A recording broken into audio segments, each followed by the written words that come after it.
السلام عليكم ورحمة الله وبركاته. أهلا بكم معانا وصفة جديدة من وصفات مطبخنا. النهاردة معانا كبد وقوانص الفراخ بالبطاطس. المقادير: نص كيلو كبد وقوانص بتاعة الفراخ، 3 حبات فلفل رومي أشكال متنوعة يعني أو ألوان متنوعة، أخضر وأصفر وأحمر، بصلتين ترانشات، طماطميتين، وطبعا بطاطساية أو بطاطستين بتقطعيهم مكعبات. الطريقة بتاعتي: باخد الكبد والقوانص وبشوحها في حبة زيت صغيرين ذرة أو معلقة سمنة، بشوحها كويس قوي على النار. بعد كده بضيف لها البصل واشوحها معاها كويس قوي، ومعاها الطماطم المقطعة، وابتدي ان انا اسقيها بكوباية مية واحدة.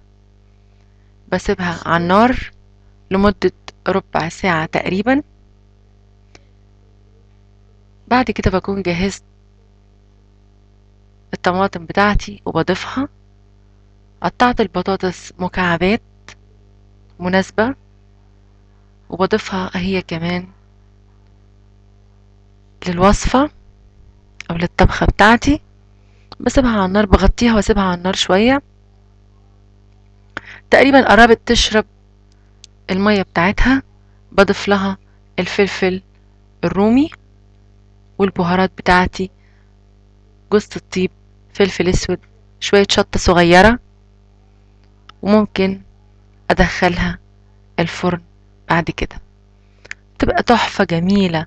بقدم معاها سلطة خضرة، بقدم معاها بتنجان مخلل. لو عايزة شوية رز أبيض ممكن تعملي أو تاكليها بالعيش. أكلة جميلة وخفيفة وكل الأسرة بتحبها. دي حاجة من استخدامات الكبد والقوانص. ممكن تتبليها وتعمليها في قلب صينية بشاميل، ممكن تستعمليها عصاج لأي حاجة عايزة تعمليها، كوسة، مكرونة، هتكون حلوة أكيد إن شاء الله. تابعونا دايما وصفة جديدة من وصفات مطبخ همسي. السلام عليكم ورحمة الله وبركاته.